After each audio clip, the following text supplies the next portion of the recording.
Why, hello, everybody. Oh my gosh, I have no voice. It was like you said that so silently. Hi, Cody. Hi, Rudy. Hi, Mike Berger. How are you? Hello, Bat Mike. Hello, Mike White.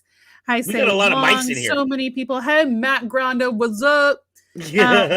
Excuse for my wind. Hi, Mixed Aureo. I went and saw our wonderful Anthony that is on our channel in the production of Rent today, and I got home less than 15 minutes before showtime. I had that amount of time to do my makeup real quick and brush my hair and get my camera set up because that wasn't even up yet.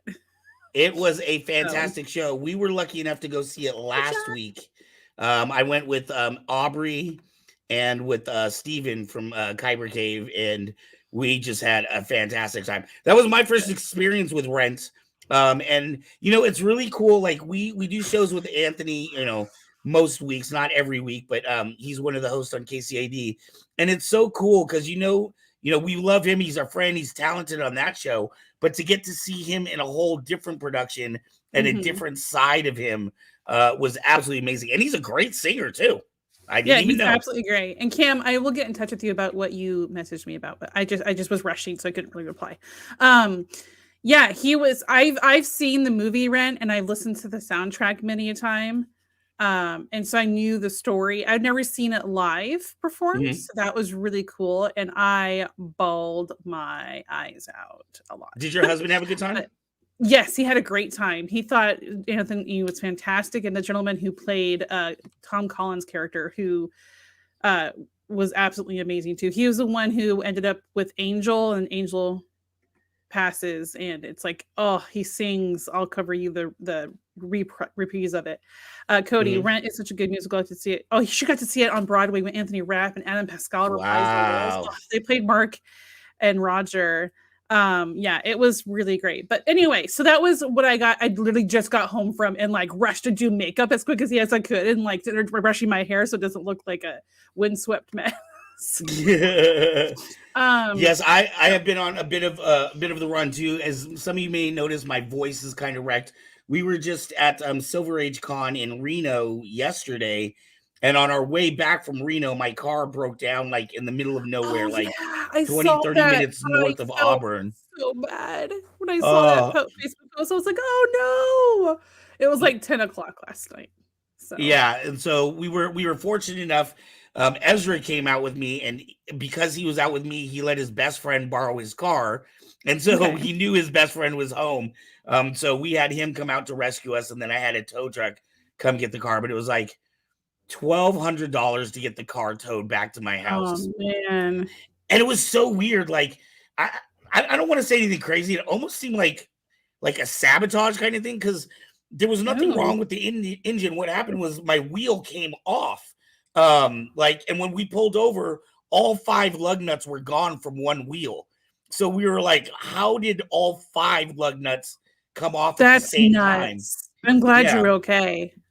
Yeah, I had my son and my buddy Ezra with us, so I'm just happy, And Cam, yes, Silver Age was absolutely fantastic. We met so many great people. I want to thank Dave Hawthorne and Marina, I'm sorry, I'm slaughtering her name. I want to thank them for having us out there, but we had a great time. We were busy. I didn't get a chance to go and meet any of the celebrities or anything like that. So, that's a double-edged sword. It's a good thing because we were busy, but it's a bad thing because I didn't get to go out and meet people. But go ahead. Sorry. I want to say only because it's very rare that I know what our schedule is out. Even when I book people, I usually forget who I book on what days. But we have 2 Star Wars actors coming up by the end of this month. Next week, we have a Gamorrean guard from Return of the Jedi. And 2 weeks after that, we have a woman who does multiple voices on the Clone Wars and will be one of our special guests. Her name is Veronica Blue. She will be one of our special guests at the 10th annual Saber Battle in Sacramento. So you can come out and meet her for free. That don't forget, August 4th is that event. It is the 10th annual Saber Battle in the park, and also the first year that we are doing a free outdoor convention. So there'll be 50 plus vendors out there. I've got 3 Star Wars actors confirmed right now, and I'm waiting for for 2 more confirmations, hopefully. But you'll get to come out and meet these people. We'll have a costume contest, best lightsaber contest, all kinds of fun stuff. Oh, one more thing. Speaking of lightsaber, we've got a lot of people watching tonight, and I know why. Or yes, everyone, we have a lightsaber giveaway tonight because we reached 1,300 subscribers. Oh! So right now, whenever you if you put a comment in, you're entered into the giveaway. So here are the rules of the giveaway. You cannot have one of Saber in the last 6 months. So if your name is pulled, we will pull again. You cannot be an employee of KCP or KC. I am one of those. And so, yeah. And was there any other rule aside from not having one in the last 6 months and not being a KCP employee? There's only rules I'm remembering. The other one is you either have to, it's $15 for shipping, yes, or you have to pick it up yourself. Yes, either you can come to the store yourself to pick up your Saber, or you have to pay the $15 in shipping. And Tony says that looks very cool. It does look very cool. Man, Tony Negron, the commander, is in the house. The commander is in the house. All right, guys. Hey, Mets, yes. What nerdy news do you have for us? What nerdy news do I have? I will show you what the new news is today. First of all, Bariaga's Fate and More reveals on the Star Wars The High Republic show. So if you want to check out in the description below, there's a link to an article about Bariaga's fate, whether they are alive or not. You'd find out. So check out in the description below for that and more stories coming. There's even one that the art isn't even being shown yet because it hasn't officially been announced and such. So check that out. Secondly, every time Mjolnir shattered in the Marvel comics, for those who've watched the MCU, you know that Thor's hammer, Mjolnir, shattered when Hela got to it. But that happened a lot more in the comics than you think, and a lot more people haven't actually been able to wield it than you think. So if you tune into the link in the description below, in the nerdy news section, you'll see a link telling you all the times it has shattered. And this is obviously this is a screenshot from one of the comic book moments, but I did not include text on purpose, so you can find out for yourself. Right. So that is a simple nerdy news today, but that is the nerdy news for you. Woohoo! So that is the nerdy news for today.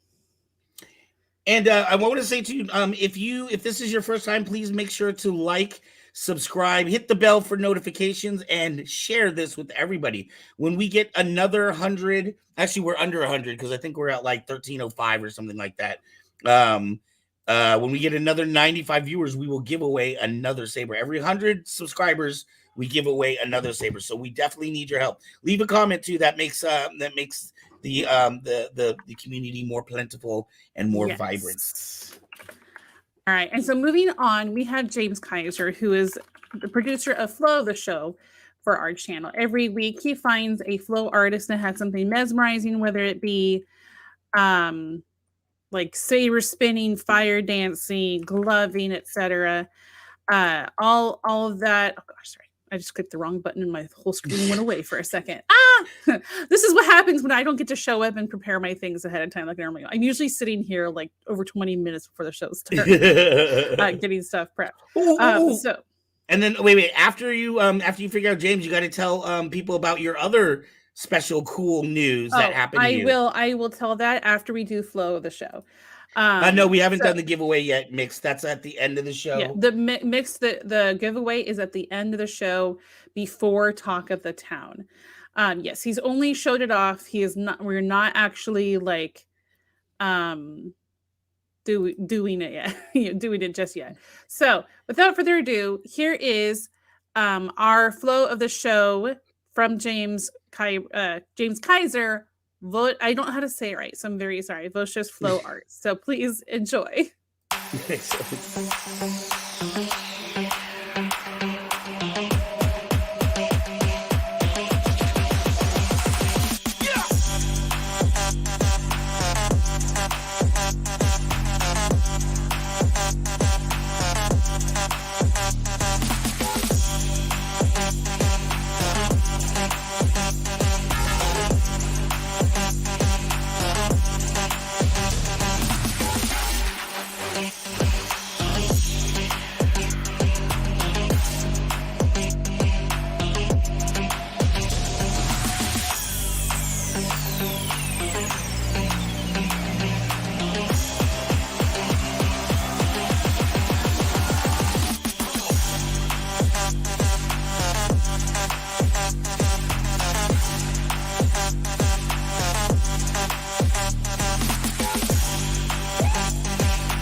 Thank you, James Ooh. Kaiser, for bringing us that flow today. That was fun to watch, huh?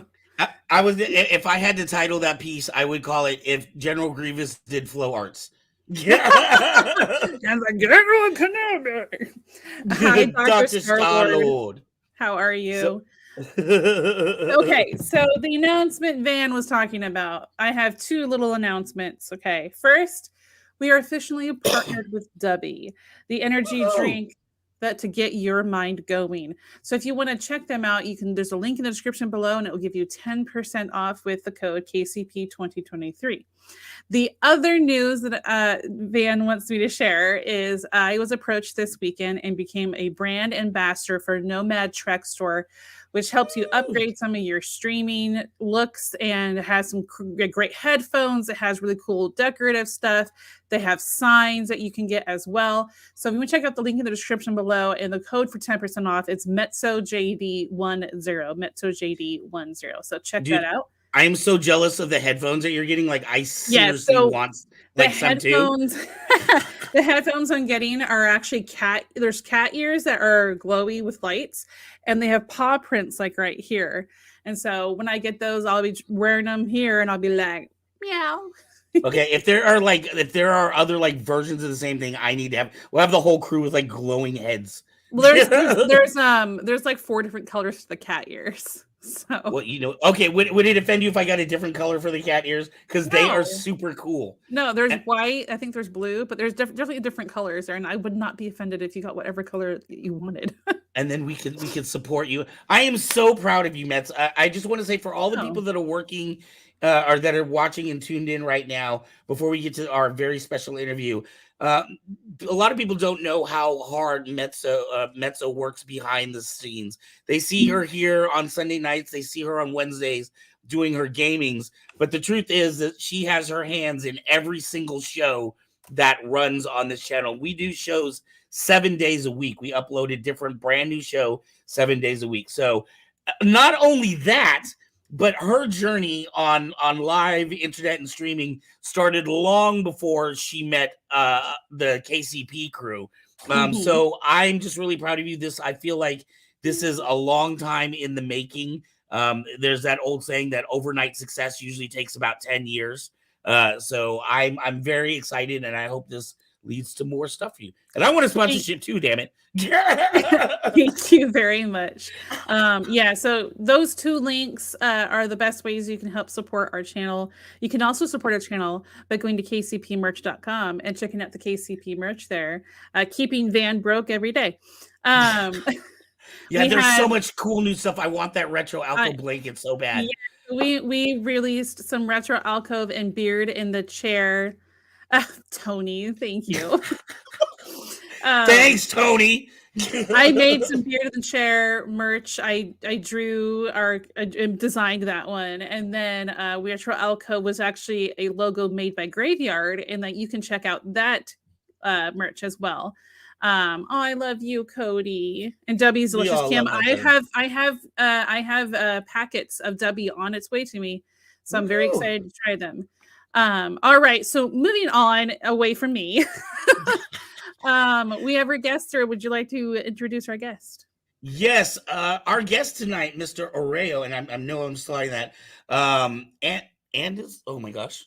Andino. Look at the top of your screen. Look at the top of your screen. It is up there. Aureo Andino. I fixed it. He is the gentleman and founder who started Saber Legends in Puerto Rico. He is in Florida right now. In fact, he just stepped off a plane 2 hours ago, got to his hotel, and got set up to do this interview. So we want to thank him so much. He is doing a special class in Florida this week, and then he will be heading back to Puerto Rico. But he is so graciously given us time tonight to talk to him. So I'm excited to get to that interview. All right. So without further ado, here's our guest night, Aureo Andino.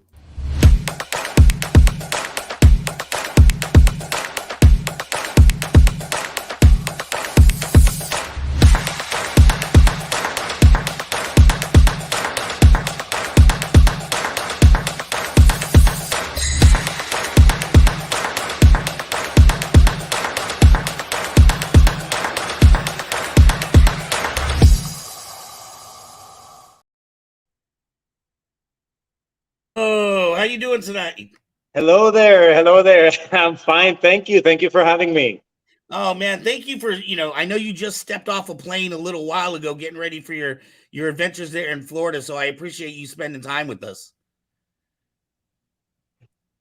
Well, thank you. It's my pleasure. When I got the invitation from you guys, I had to say yes, and I had to make up time to come on your show. I was so excited. Yeah. Oh man, we love having you here. Now you are a multi-talented gentleman. I saw some fencing. It looked like in those photos, and I know you're doing a dance, something involved with dance there in Florida, right? What? Tell people a little bit about who you are and what you do. All right. So professionally, I am a classical dancer. I dance classical ballet, with the tights and all the stuff. Right, right. That's my profession. My wife and I, we own a dance studio called Mauro Ballet in Puerto Rico. It's one of the largest classical ballet companies in Puerto Rico. Wow. Uh, so professionally, all my life, I've danced. I've also done martial arts, and that's where where the crossover comes into lightsabers. Right. And I teach mainly classical ballet. That's what I'm going to be doing this week in Florida. I'm right now in Florida. I'm going to be teaching a summer intensive for a ballet company this week. But when they told me that I had the opportunity to come to this interview with you guys, I had to jump at the opportunity. Oh, So we're not it's worthy. great. Now, interestingly, you hear about like, they'd say, if for football players, if you want to be better at football, take dance classes, take ballet classes. Do you see that same kind of transfer over for martial arts? Does what you do in ballet help you at all for what you do in martial arts? Oh, definitely. I mean, some Chinese teachers said never give a sword to somebody who can't dance, and it's absolutely Oh, true. In even in like in European martial arts in fencing, they right, crossed over a lot with ballet. Some of the positions are called the same, and the footwork, it works perfectly with the footwork when you're trying to gain control and uh, body self awareness of the body. right, Once you're a dancer, you already have that self awareness of your body. right, It just goes into translating into the use of, in this case, a weapon, the sword, or in martial arts, in the use of your body for the purpose of martial movement. right, So it really translates well. And the discipline is surprisingly similar. Most people don't realize that the discipline for a martial arts school, it's the exact same discipline that you need to have for a dance class. The kind of wow, etiquette you bow in before walking into the dojo or into the dance room. You wait for your teacher to give you permission to do a certain movement and all that kind of thing. It's the same thing. We're just speaking a different movement, but it's the same discipline, the same etiquette. right, right.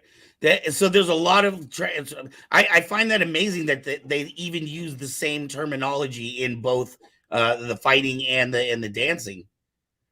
It just goes to show you that some of the roots seem to go very, very far back. Yeah. The going back into like where Saber Legends came from. You know, a it actually started like an experiment.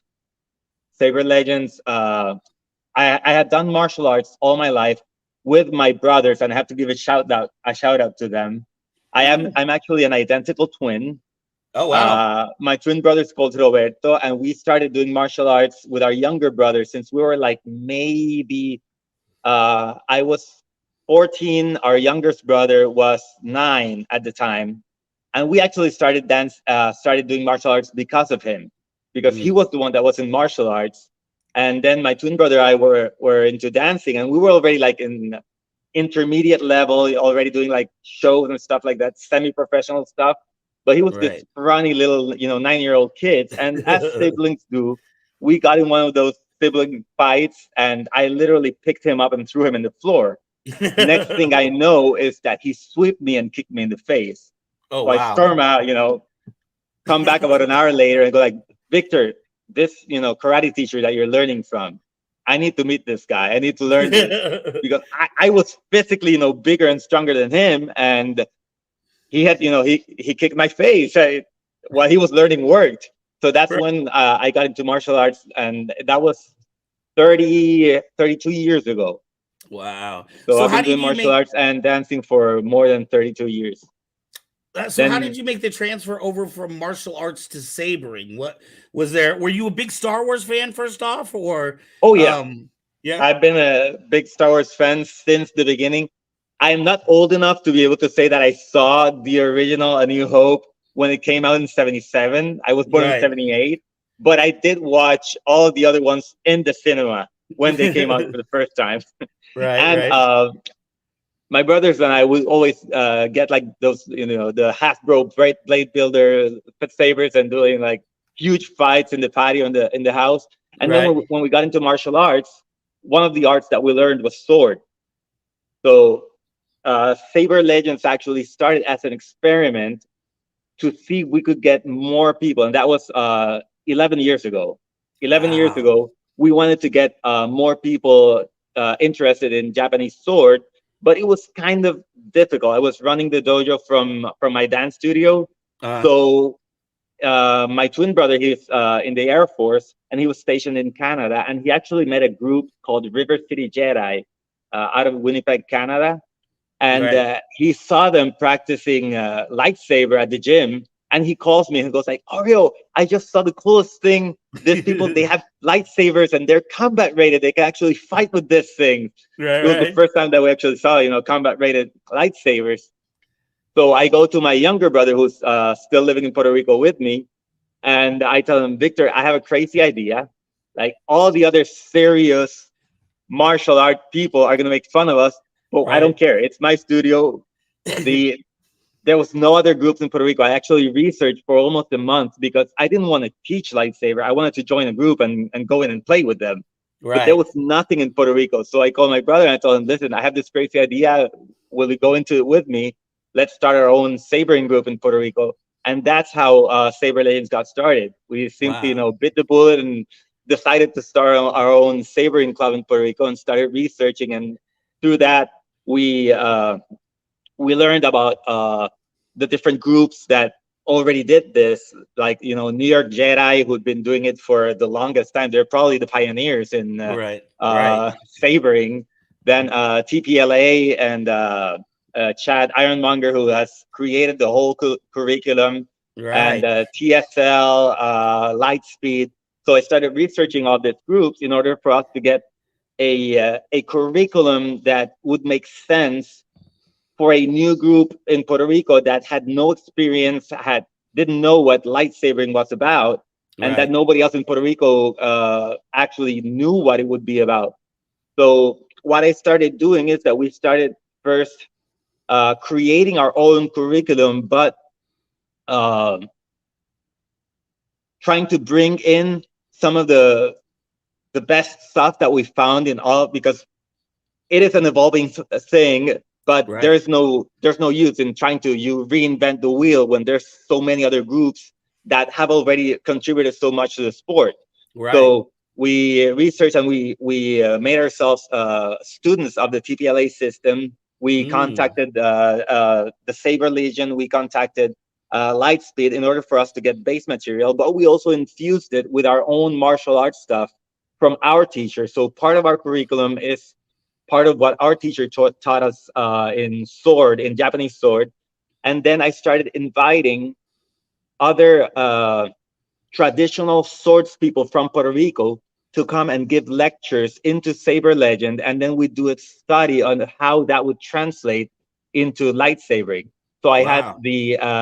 the Olympic coach. His name is Ulpiano Parrilla. He's the Olympic coach for the Puerto Rico fencing team. He came Wow. in to Saber Legends, and he actually taught us a 2-hour seminar of Olympic foil, and Uh, then we showed him what we were doing with lightsaber.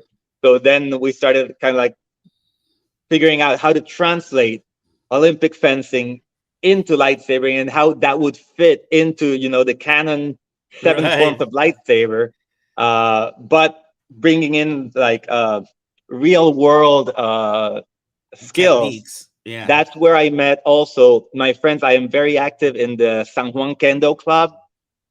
I brought in some of the teachers, and one of them told me that if I don't give him a shout out, he's gonna beat me with the shinai the next time we go into practice. So for Sandy Enrique, I know you're watching. He's one of my senseis in the San Juan Kendo Club, and Alberto Faria. I brought them in to teach a kendo seminar, and that one is a really funny story because I already knew Alberto and Sandy, but the first time they come in, they had come in for a couple of times that they already knew what I did. But the first time that they come in as a group, most of the other kendo guys, they come in and they just stand at the Sandy's here. He just commented. They stood at the back of the room, arms crossed, looking like, what's this bozo, Tough guys. doing with, glow stick fencing. Right. But Sandy and Alberto, they already knew what I did, so they got into the class. They taught us like a kendo seminar for the guys that had never done kendo. By the end of the class, all of the other serious kendoka that were standing at the back of the room, they all had a lightsaber in their hands and they wanted to get into the action. Right. So they saw that what we're doing was not just making it up and fake fencing. They saw that there was a real value in what we were doing, even though we had the added value of the glow stick and the fun part and the fantasy of Star Wars. It was just added value into real world sword technique. Right. So that was a really, really cool story. That's fantastic. I want to back up a little because you had so much there, and I have so many questions that came. First off, are you in San Juan in Puerto Rico, or what city are you in? Yeah, I'm in San Juan. And San Juan, is that a big city relatively? Are there a lot of people, or is it small? Or well, in Puerto Rico, everything is small. You have to keep in mind for those of us those viewing and don't know exactly what Puerto Rico or where Puerto Rico is. Puerto Rico is a small island in the Caribbean. Right. Our dimensions are literally 100 miles west to east and 35 miles north to south. Wow. So in any point in Puerto Rico, if you drive for more than 2 hours, you've already crossed the island. Wow. You can get to anywhere in Puerto Rico in less than 2 hours. Then we have a population of about 3 million people in Puerto Rico, but we are a territory of the United States, which pretty much means we're almost in the same boat that Hawaii and Alaska were before they became states. Right. So we would be like a 51st state. It's just that the Puerto Rican government is not the 51st state. We're a territory of the United States. Right. But Puerto Ricans, when we're born, we're U.S. citizens. So there's no such thing as a Puerto Rican citizenship or anything like that. We're born U.S. citizens. We just don't live on U.S. mainland. So in your town, if you had to guesstimate, how many people would you say lived in your town? Or I'm sorry, say again. There was like if you had to guess, how many people do you think live in San Juan? In San Juan, there has to be maybe like a million or 900,000 people. It is the capital of the island. Now, there are 72 municipalities. Municipalities are kind of like counties in Puerto Rico. For such a small island, that's like a whole bunch of, and each county has their own mayor and everything. But crossing from one county to another is, you can, for most of them, just do a 5-minute drive and be in the next county and stuff like that. So we're, everybody's really close in Puerto Rico. So when you started offering your Saber Legends, was it well received then by people in the community, or were people kind of laughing, thinking it was a joke? Or well, we had both. We had the frowny face from most traditional martial artists. Right. But then what I did is that I invited them to come in and watch or take a class with us. And maybe after the first 10 minutes, they already got it and they went like, okay, this is serious. This is not a joke. But it was really well received throughout the Star Wars community. And we are a big launch pad because we had already been teaching for about 6 months. And there was a huge convention called the Star Force Fan Fest. And I actually approached the the organizers of the fan fest, and I told them, listen, we've been doing, lightsaber dojo or lightsaber school for Mhm. 6 months in our school, and we already have a group together. Would you like to use us as one of the attractions for your fan fest? And they Wow. went all over it. So we basically ran the lightsaber ring for the fan fest and organized it for that Wow. first, second, and third fan fest. And that was our big launchpad in Puerto Rico, because then all the people that had no idea that there was such a thing Right. as competitive light fencing and what Star Wars, lightsaber class would be like, they got to experience it as one of the attractions of the fan fest that was going on. And then from there, we had a whole bunch of people come in to the classes and get interested in light fencing in Puerto Rico.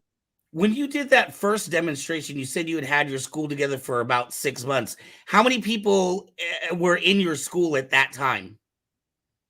In my school, we had about 12 people already enrolled in the class that Wow. could Okay. actually, perform light fencing, and they could help out, because the fan fest was a huge endeavor. I mean, when we got into it, when we saw what it was actually about, there was about maybe 7,000 people visiting the convention center Mhm. throughout that weekend.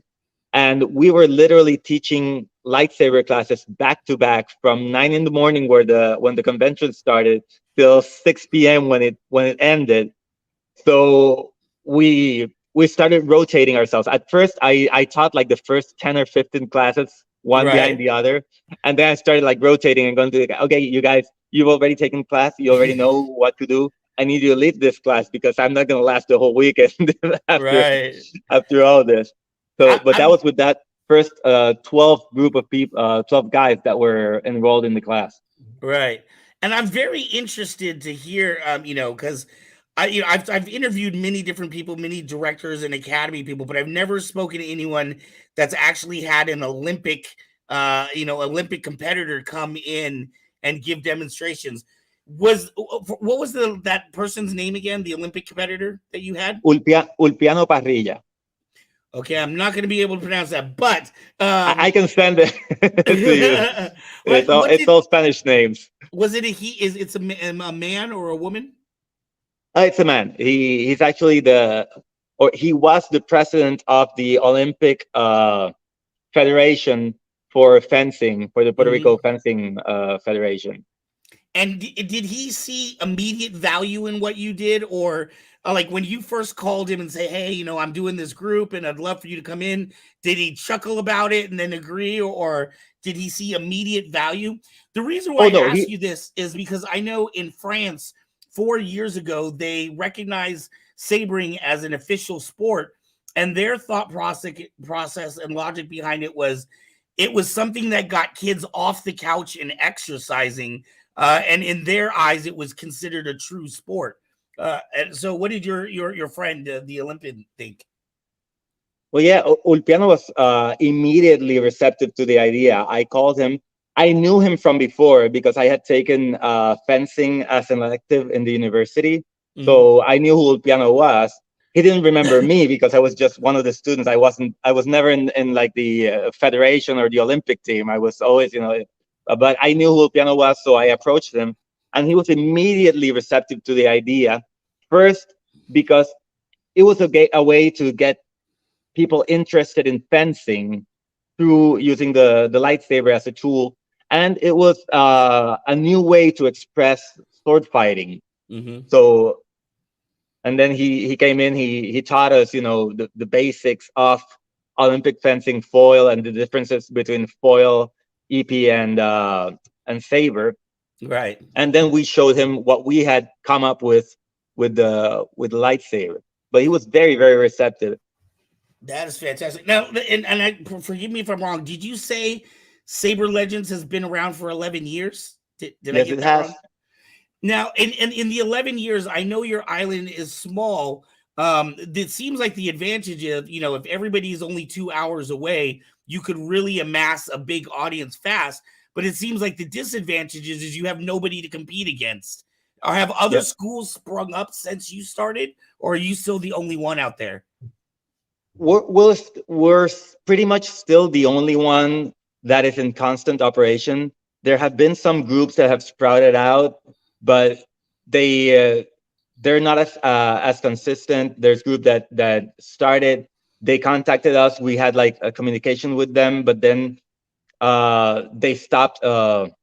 They stopped meeting for a while. The pandemic and the hurricane. We had a huge hurricane in 2017, Yes, and yes, that pretty much like stopped and wrecked a whole lot of groups that were starting out because right, they simply weren't able to get together for more than 6 months. right, I was very lucky because since I run the group out of my own dance studio, I was able to, keep the space. I was able to start up classes very early on. I did a whole bunch of online classes, and the day after the pandemic started, we started teaching both dance and saber classes through Zoom in order hmm, to keep the people engaged.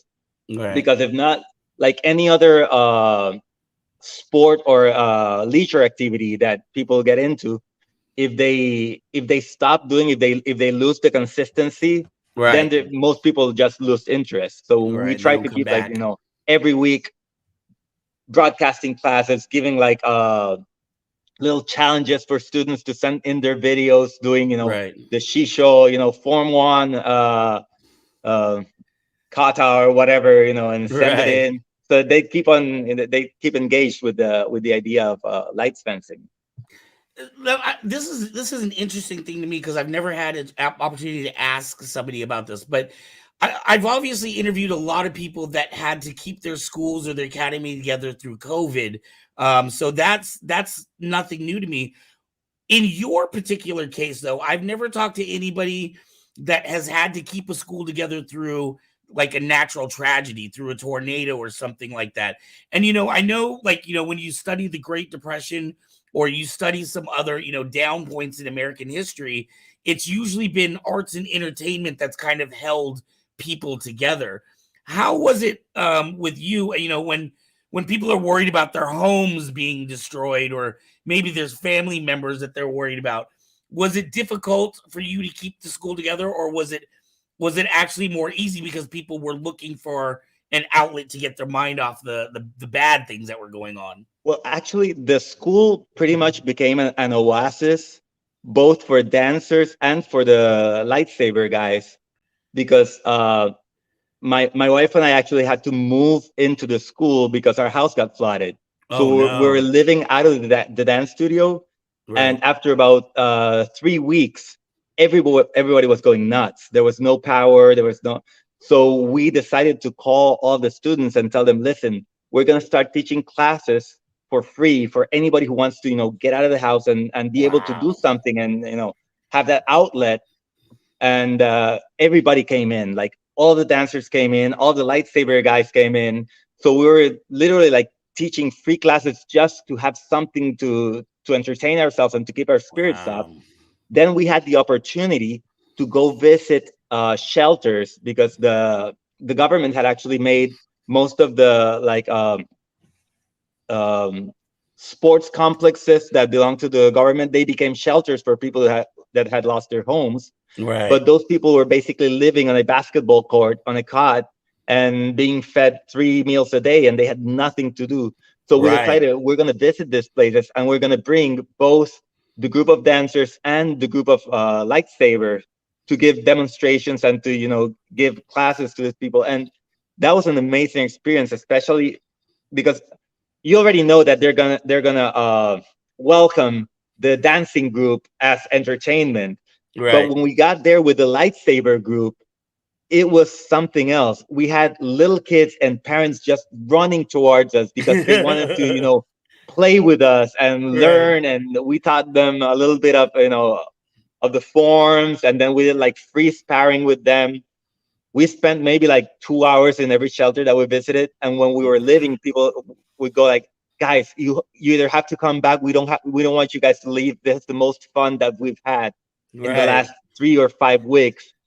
And you could see that glimmer of hope in them, that there was something good about life, even though they were living in a shelter because they had lost everything. So Wow. that was something really cool that the lightsaber group was able to do. And I want to first off, I want to thank you for that. I think especially in times when, so many people are going through a tragedy or things that they're trying to pick up their lives.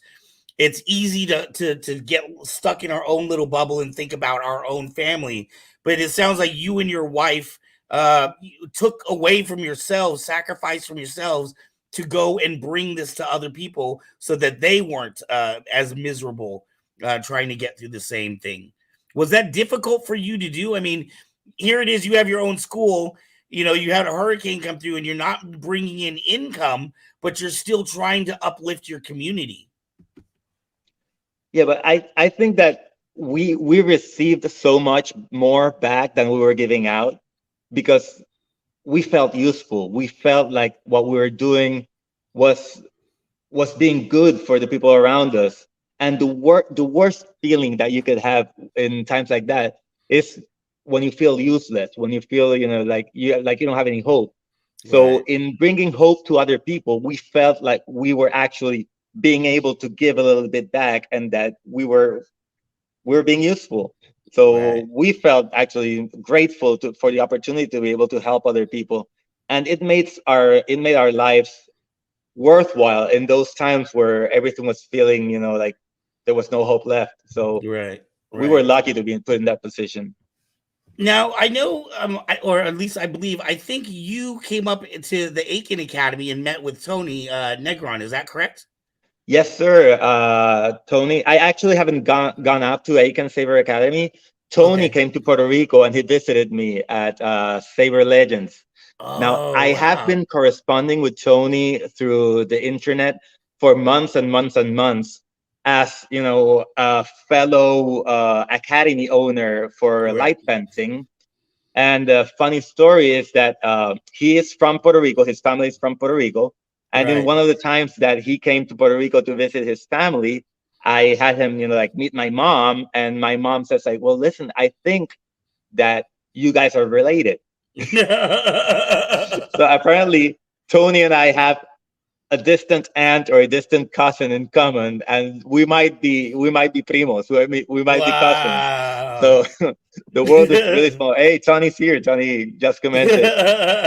This is better than 2023 and me, man. You can find your whole family through sabering.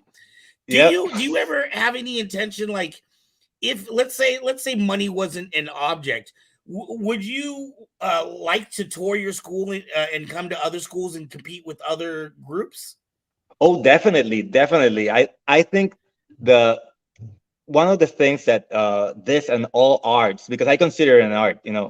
My definition of art is taking any human endeavor and lifting it up to a higher level. And that includes, walking. If you're walking on a high level, you're dancing. If Hey, there's you're, speed walking. There's speed walking in the Olympics. yeah, there is, Yeah. and taking sword fighting to a higher level, it's art.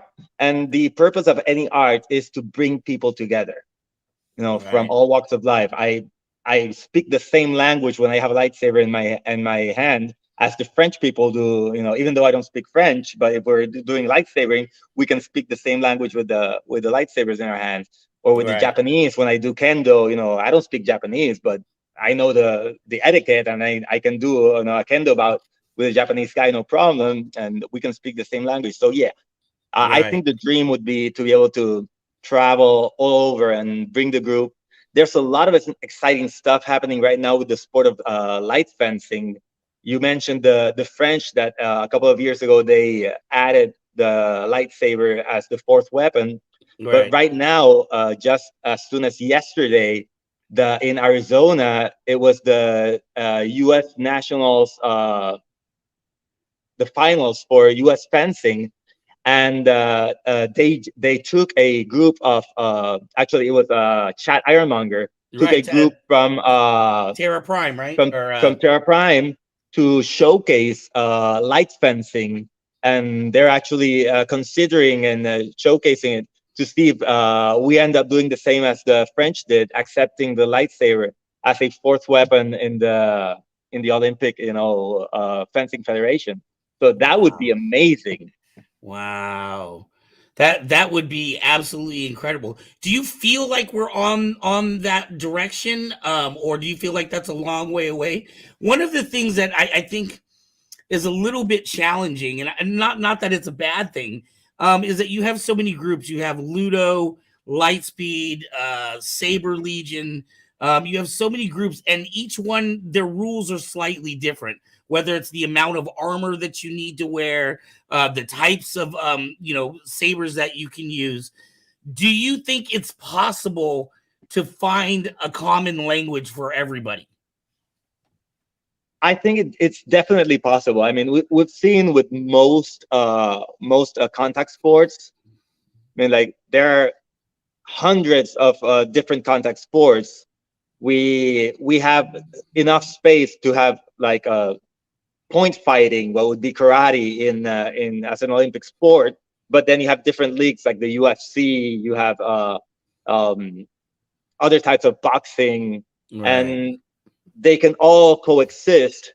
But I think the dream would be to have light fencing as an Olympic sport, but then there would be space for all these other leagues and their slightly different rule sets to also have their own thing.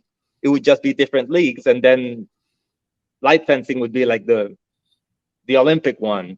Right. But it would be amazing, and it would give so much more street cred to all of the other leagues. Because Right. it's not the same to to do light fencing in one of the groups as to do light fencing in one of the groups, but also have it as an Olympic sport. Right. Now, just for clarification, because I want to make sure I understand and the viewers at home that are watching right now understand. When you say light fencing, is that fencing with a lightsaber, or is that lightsaber fighting? Does that make sense? Okay, yeah, it makes perfect sense. When I say light fencing, I use the term because it's the one that's being used right now for the demonstrations for the U.S. Olympic finals, and that pretty much refers to the TPLA FFE rule set. Okay. There's a whole bunch of different variants of the different rule sets. I mean, like I'm also part of TSL of the Saber Legion, and their rule set's completely different. Their type of movement's completely different. When I refer to light fencing, I try to encompass like all competitive fighting with lightsabers. Okay. And I don't see the different rule sets as different sports. I see them as different games that you can play within the sport of fighting with lightsabers. Right. It's like poker, right? You got Omaha, you got 5 cards, or you got 3 cards. You have different types of poker, but they're exactly. all still... But it's all sparring with a glow stick. At the end of the day, you just use different rule sets or different rules to the game. Now, not to leave out, because I am primarily a dancer and I am very much into the sporting part, but also the theatrical part, like choreography, flow, and all of that. Excellent. And that is a big part of what I do in Saber Legends. We do the sporting part pretty heavily, right? But I've always, and part of my philosophy is that you need to have the fantasy part and the enjoyment part be as much part of the sport as the athleticism of touching somebody before they touch you. Because if not, we might as well be doing fencing. I mean, if you take out all the fantasy, all the, talking about Star Wars terms and Form 1 and 2 and 3, and you take out all the spinning behind the back and throwing the lightsaber out of it, then you're basically just doing kendo with glow sticks. Right. Now, let me ask you about this, because this is something I'm very fascinated about, and I feel like it doesn't get talked about enough. I started Kyber Cave just roughly over 5 years ago, and when I went online looking at videos, one of the first people I ran across was Michelle C. Smith. And I'm sure, are you familiar with Michelle C. Smith? Yes. Yeah. So I automatically fell in love with the art of flow. And so on our show, we have a segment. I don't know if you saw in the beginning, but we do a flow of the show segment every week. Do you think there's a place in the Olympics for the artistic side of sabering, that, you know, twirling it around your body and throwing the air and all the great catches, besides, you know, just the fighting? You were saying that it was important, but do you think that that's something that people can catch on nationally or internationally too? Because I've always seen, you know, it's always seemed like Flo was like the redheaded stepchild to actual sabering. You know what I mean? Like 80% of people, 85 people love the fighting, and only 10 to 15% were into the flow. But I've always found flow to be absolutely amazing. Yeah, well, I think that in terms of competitive, it has been like, you know, the child that has been left behind. Right. It's a lot easier to determine who wins by counting how many touches somebody did on somebody else, Right. than to actually, then we'd have to start evaluating and going more like into figure skating type of evaluation or Right. stuff like that. But I think it should be a part of the sport, the artistic part, the you know, the skill that it takes to twirl the lightsaber around properly and to be able to do throws and not grab it by the blade and stuff like that, you know. Right. And it should be a valid part of the sport, just like when in traditional martial arts, when we do karate, you do sparring, but you also have kata competition. Right. And they evaluate you on your form and how you move, and you're not actually hitting anybody. You're just trying to make the movement as correct or as beautiful as possible, and they evaluate you in that, and you actually get points and you win a competition through that. I think that flow should have its space on competitive light fencing as much as sparring. Right. You know, I've seen with flow, it seemed like during the pandemic, when everybody was stuck in their house, when I was watching online, I saw a great number of people starting to get into flow because they couldn't go to their buddy's house and beat them up with a stick, so they had to go in the pretty backyard. much the only thing that you could do. You stand in front of the camera and, you know, twiddle around and learn a new trick and try to, you know, like showcase it. It was the only thing that we could do at that time. Right. Do you feel like, I mean, you've got the dance, you've got the saber, the light fencing. I like that term. I'm going to start using that. You've got light fencing, you've got flow. It seems like you got so much on your plate. Is it hard to juggle it all? Oh yeah, it takes a lot of discipline. It takes a lot of patience from my wife, because she's not into martial arts or lightsaber at all. You know, she's a committed dancer. Right. And but she puts up with all my other hobbies and interests. So if she's watching, Mariana, I love you. Thank you so much for being patient with your crazy husband. But yeah, I think that the most important part is discipline, commitment, and being organized. Like when you have so many hobbies and you only have so many hours in the day to get your hobbies and your stuff done, you really need to be committed. Like, for example, I have a schedule for my training that includes my training as a dancer, my training as a martial artist, and my training for lightsaber. And that does not include my time as when I am teaching, because when I'm teaching, I'm not training, I'm teaching other people. And if I only teach and I never train, then my skill set is going to go down the drain. So I need to keep myself up. And I train that pretty much like religiously. Right. Those time slots need to be taken care of in order for me to be able to get everything else done. And if I neglect one of them, then the rest are going to start, you know, falling down like dominoes. So I think that it is possible to have so many interests, but you really need to have your discipline set and your schedule, know when you're going to do this, when you're going to do the other thing, and make sure that one doesn't take time away from the other, so that you can keep them all, you know, on the proper level. Right. Aureo, we're coming up near the end of our interview. 40 minutes flies so fast on this show. What do you see, if you were to look ahead for the future of Saber Legends and your dance school the next 5 or 10? Okay. So he sorry. thought there we go. I'm here. It's just that the lights went out. Let me get them back on. No problem. That's what happens when you're not moving around in the dance studio with So yeah, if you can hear me, I'll keep going with my question. What do you see for the future of I'm back. Sorry. No problem. If you have automatic lights on the dance studio and you're not moving,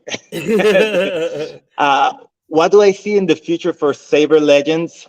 Well, and your dance academy. I don't know if Saber Legends is tied into the dance academy or if they're separated things out, but just for you, your schools in general, what do you see for the next 5-10 years or so?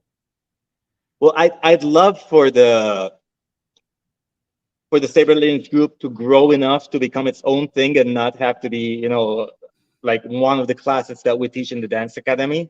Mm-hmm. We have developed actually 2 manuals. We developed a student manual and an instructor manual, because part of what we do in Saber Legends is that the students that are progressing through the system, the goal is for them to, in the future, become instructors themselves and be able to either run the group or run their own groups using, the material that we've developed and all that thing. So nice. That is basically the dream with Saber Legend, is that the group grows enough that it'll survive me, because the day I retire that I can't do this anymore, I would love for the group to keep on going and for other people to keep it, to keep it going beyond me.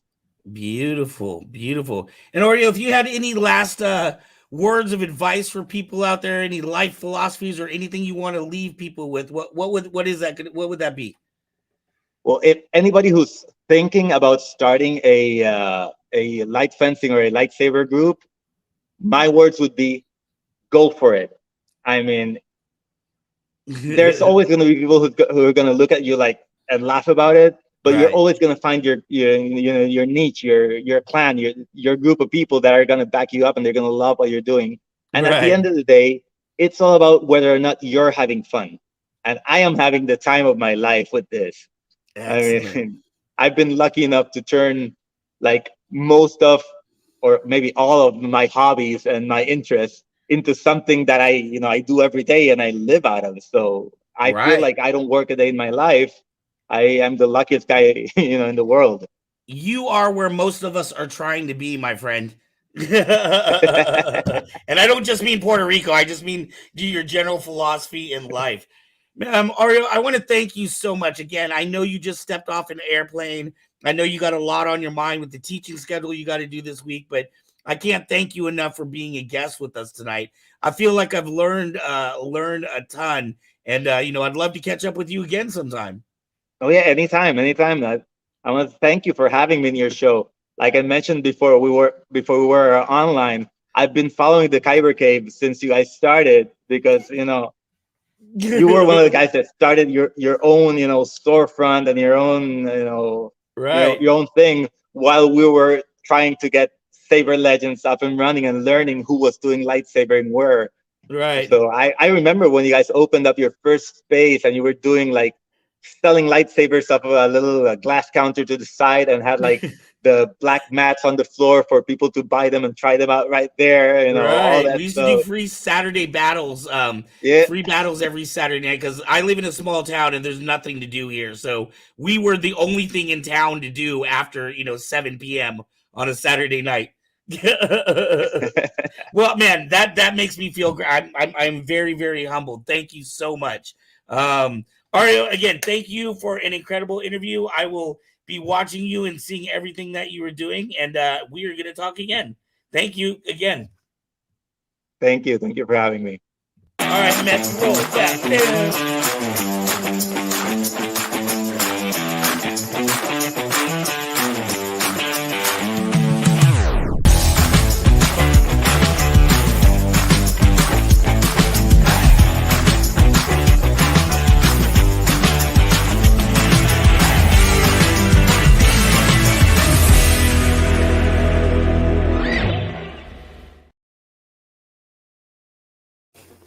So cool.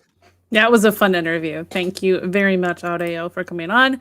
If you'd like to find out more about him, there's a link in the description below that will take you to his page that you can follow on Facebook.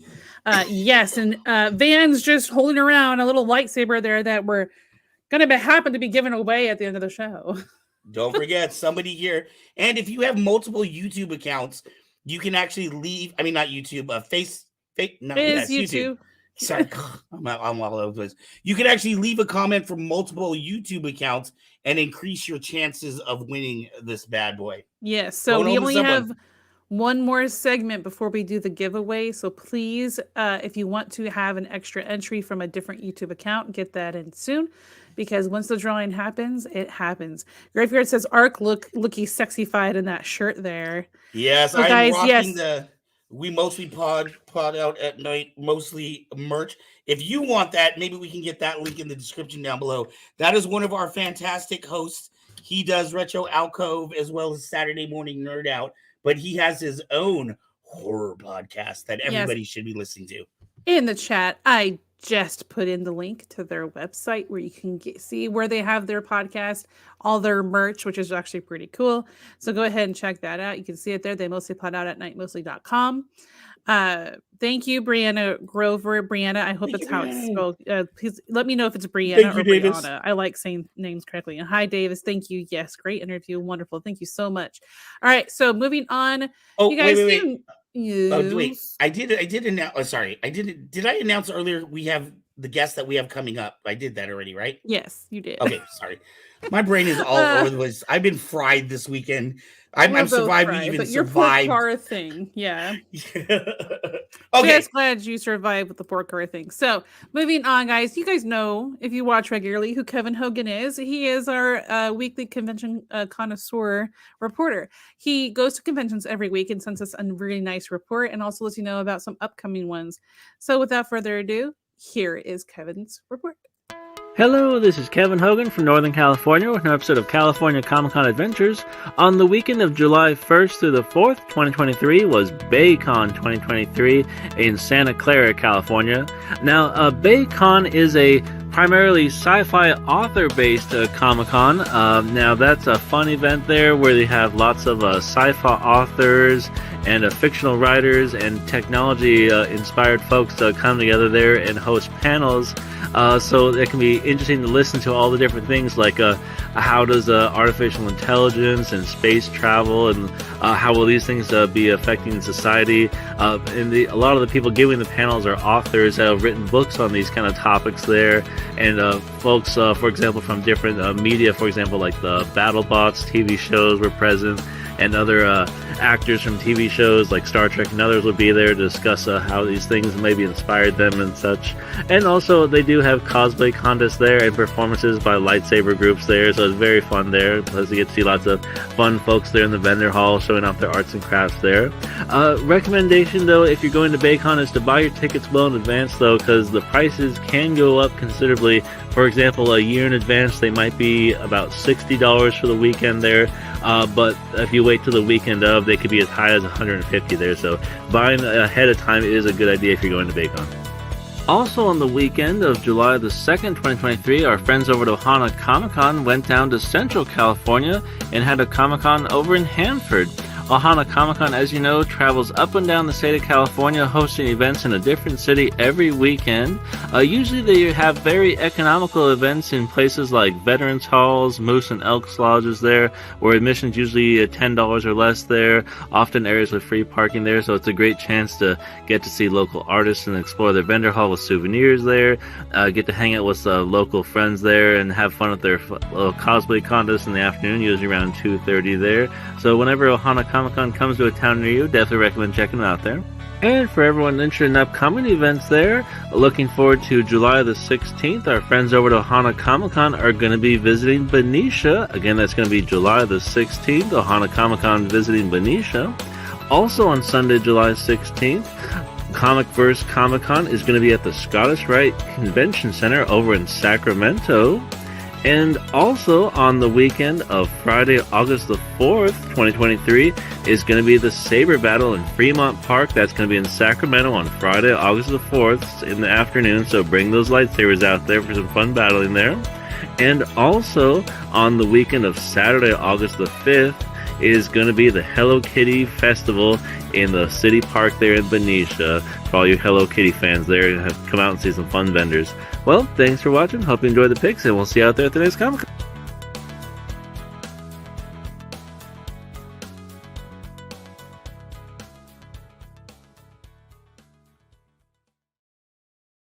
Thank you, Kevin, say once, Hogan, for that report. And on that note, I want to remind people, if you want to come meet us live next weekend, this Saturday, we are going to be at the Western Train Museum for the World Fair. That is near Fairfield. There's an old, really cool train museum. So we're going to be there this Saturday.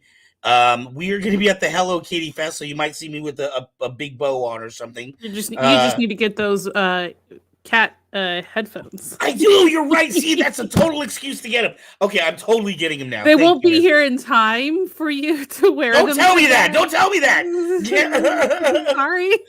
And then August 4th, that's the big one that we want everybody to remember.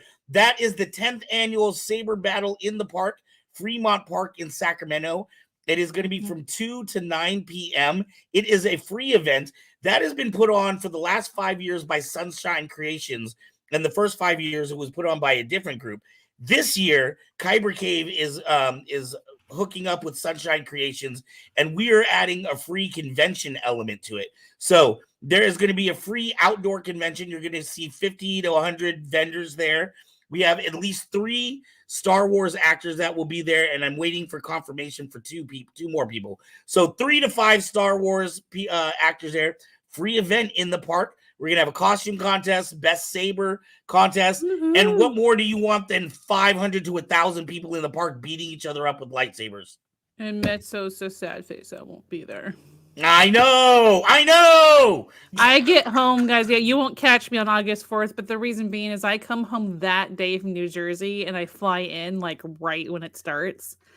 And I'm telling you, go straight from the airport right to the park. Honey, Van, I've got my mom and my 2 kids with me still as well. I'll saber battle your mom. And I'll have just flown from New Jersey. I'll be very tired. All right. Thank you so much, Kevin Hogan, for that. I think it's time for a specific thing to happen. Oh. Can you remind me what that is? Oh, it's a Saber giveaway, guys. All right. Sorry, go ahead. Who's ready for a Saber giveaway? I want to first acknowledge, before we do that, this is a TXQ Saber. They are the sponsor of this episode and the reason why we are giving away this Saber. But all TXQ's basic models, this is an RGB Saber, meaning it's not as NeoPixel. All the lights are inside. But they are going to come with, they actually just upgraded to 16 free sound fonts from 12. And they didn't even increase their price on anything. So every Saber is going to give you 16 different characters. You can make your Saber sound like one of 16 different characters from the Star Wars universe. It's going to come with at least 12 colors that you can mix and match. All kinds of features like gesture turn on. You can turn it like this and then it'll turn on. You can change the pulse on the blades.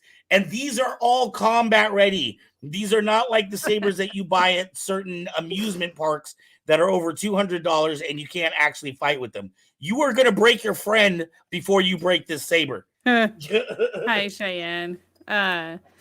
You're so silly. Kevin says 7/15/23 Ohanakon also visiting Clovis same weekend as Misha. Oh, okay. So many cons here. So many cons. Is the Mets Saber in yet? It is. I actually sold like 2 or 3 of them this weekend. Ooh. We have and I have it here. We have some of you may know in our if you go to our website, some of the Sabers are actually named for hosts in our little collective. And the newest one we just got in is this one, which is called the Kaiser. The Kaiser after James Kaiser. After James Kaiser. So this comes with a leather wrap and nice. So this is the newest of the hosts in our collection. I got Sith Cat as next. The next Saber we get in will be named for Sith Cat. And then we got John at Ability TV is next. Every graveyard Saber has a piece of his beard. Graveyard says it's like the ones in Harry Potter, unicorn hair, dragon heartstring. Right. Our Saber, the graveyard Saber, has a piece of his beard, a lock of it. You need to get yourself a beard in the chair T-shirt or a mouse pad, and then you can always have 4s in graveyard with you. Oh, graveyard is getting, I think, a beard in the chair shirt. I'm going to be getting one too. I have a beard, but I'm not officially a beard in the chair because I don't know crap. So close as all good. All right, guys, it's time. All right, let's do it. Let's do it. Saber Let's do it. time. Let's do it. All right, who's ready? Who's ready? You ready? Drum roll. Saber time. Press. Uh, Drum roll. Mixed Oreo! Yay! Yay! I specifically remember Mixed earlier in the Oreo. comments making a comment about how much they wanted this one and how much they liked it. So this is yours. Woohoo! All right, so if you could give us a contact Mixed Oreo, just email kybercave@gmail.com, or you can do kybercaveproductions@gmail.com. Just one of those, or you Facebook, can actually mention yeah. Kyber Cave on the Facebook Messenger. Yeah, I was going to say it. Sorry, that's the Jeez, easiest one for us because let like me I'm not as good at checking like emails and stuff. But if you come through Messenger, but we're I usually... check the emails, and if And this is needed, why- I forward the information. This is why he has me, because I know how to work. Yeah, you know, people. I'm not a very smart man. I just like surrounding That myself is with that smart is people. not what I said.